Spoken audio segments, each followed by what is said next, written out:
everybody, and welcome to another edition of Ask Octopus, where we take your interesting questions from the week and we answer them. Joining me today is Ryan. Ryan, hello. Hey, Bob. So I got an interesting question that came through today, or this week actually, and it made me stop and think, and as he brought up some good points in this question. What he had was he had a rolling deployment, and it was for a two-machine instance, or two-machine web farm, and the second machine failed during the deployment. So it's like, well, how can I retry this without bringing down my entire web farm? So I'm going to walk you through what he kind of means by that. Oops. So why would it bring it down if he did a retry? That's a good question. So I'm going to walk you through this, and then it'll probably hopefully make a little bit more sense. So in this particular sense, I was trying some stuff out, but basically what happened was I have two machines in my web farm. I have Web 01 and Web 02. So Web 02 failed. And where it failed in this particular case right here. So it was never added back into the load balancer. It was removed from the load balancer, but it's never added back into that load balancer. So during the deployment itself, when it failed before that, adding that back in. So when they retry it, it's going to do Web 01 first. And it's going to take that out of the load balancer, and then he won't have anything in the load balancer at that point. Yeah, that would not be great. Yeah. So it definitely made me think for just a bit. It's like, how can we solve this, and what tools are available in Octopus Deploy to solve this? So a couple things that we can do is I'm going to go ahead and I'm going to create a release, and let's just call this 1.1.0.2. And I'm just going to deploy this to dev, and I'm going to do a couple things. First off, I want to use guided failure mode. So this is definitely an option that you can do. So I can use guided failure mode, and what will happen when I do the deployment, so I'll go ahead and deploy, is it will try the deployment, and then it will fail when it goes to machine number 2. And so I should be prompted pretty quickly as to what I should do with this. And so the difficult thing for this question is the answer is it depends. And I'm sure you've seen that before. It's the best answer of all time, right? Because you never know, because what causes the failure is really the question. Is like, did it fail because the package failed to extract? Did it fail because of some sort of test? Like, what caused that failure? Right. Is the website in a good state? Is it in a bad state? We don't know. Exactly. And so guided failure is a helpful tool that we provided. And so what you can do is once you enable guided failures, you can come in here and I can fail the deployment.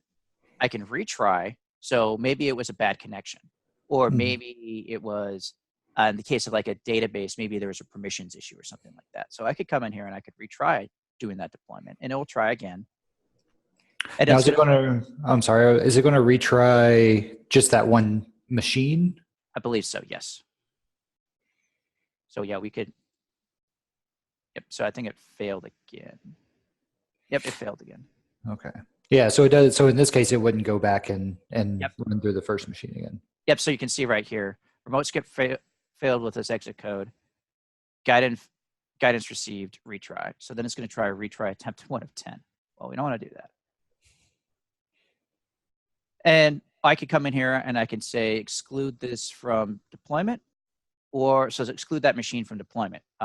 So we know there's something wrong with this particular machine, or I could come in here and I could do the ignore. And so the ignore would be, yeah, it failed, but it failed on a really goofy step and it doesn't really matter. So in this case, because it's doing a verification script, and if you looked at my script, it basically says if the machine name equals, 02, then fail. Right. So I could definitely do that. So if I came in here, I could just say, yep, go ahead and ignore that failure, not a big deal, and then it will continue on its merry way. That's nice. It's been a while since I've looked at the guided failure mode. I think that exclude machine is new since I looked at it, which, I mean, that's been a few years. I haven't, it's not my default anymore. Yeah. So that solves part of the problem, but it doesn't solve the entire problem, because what happens if it did a failure and you didn't, let's say you didn't have guided failure enabled. So that that's going to happen quite often, especially if you don't have guided failure enabled. So I'm going to go ahead and I'm going to redeploy. I'm going to show you what you can do in that particular sense. So in this case, you're going to try again. But if you expand this out, you can come in here and I can select my deployment target. So I only want to deploy now to Web 02. So since I know Web 01 is good, I only want to deploy to Web 02. I want to try this again.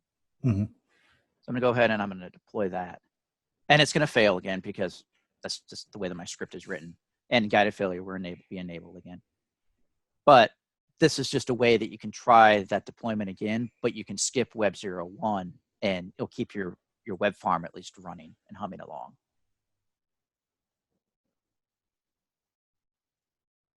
There it goes.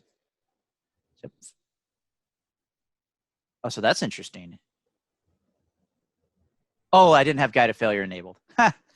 So now we see what it actually looks like. I was like, well, why did it do that? Oh, it's because I didn't enable guided failure. So yes, each time you do the try again, the default for the project in this case is do not use guided failure mode. I could use guided failure mode and I could try again.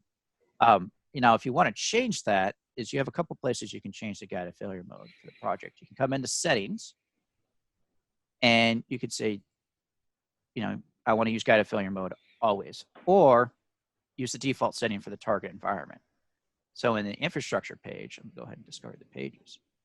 Come over to the environments, and I believe I can come in here to development, and I can edit this. And you can say, by default, I want to use guided failure mode for anything that's going to this environment. So maybe development, you want things to fail, but in production, you want to be notified of when that happens. You can also set up a subscription when guided failure mode is enabled. So I can come in here and I can add a subscription, and that could be one of the, I think it's one of the events categories. Yep, guided failure interruption is raised. I've talked to a couple of our users, and they use the subscription to actually call out to a webhook, because this is a customer who does retail, and they have something like 1,000 or 1,500 targets on their instance, and each project deploys to all 1,500 targets at once. Well, even if you're 99.999% successful, you're still going to have one that fails. Yeah. And he said a lot of times it was just a network thing. And so what they do is they just automatically retry for like 2 or 3 times. And then if that doesn't succeed, then they fail. Or I think they ignore the machine is what they do. Yeah, updated at a later time. That's cool. I really like the ability to set the guided failure preference per environment. Yeah. I'd never have done that before, but when I thought about it, I was like, oh, that makes a lot of sense to choose per environment, especially production or maybe even staging. I think it might. Yeah, and let dev just fail all the time because you've got builds coming, probably multiple times an hour from your CI builds. Yeah, absolutely. Yeah, those are some of the tools that we provide to help you with with failures such as that. Another option, I guess I could say that you could do that's a little bit more manual and it's not built in, is what I did on this particular project. And I covered this in an earlier video, was I have a script that says when this fails, go ahead and try to redeploy the previously successful deployment. And you could say only run this on when a previous step failed. That is also an option. It's a little bit more manual, and you have to test that script quite a bit. When I was testing this demo, this thing kept trying to redeploy my previous deployment. So if you looked over here, I think on one of these deployments, I think it got up to like 20 or something like that before I finally figured out what I was doing. And I kept getting emails. I'm like, stop this. Oh, that's funny. Yeah, and that rollback scenario, that's going to even wipe out the first one though. So like you've got multiple options there. You can use guided failure mode, and you can skip that machine, come back to it later. If you've got 2, 3, 4 web servers in your cluster, if you've got at least enough that you're comfortable with running, you can let a failed one be removed and stay out of the load balancer, or you can go the full backout route and just redeploy an old version. So that's pretty nice to have those options.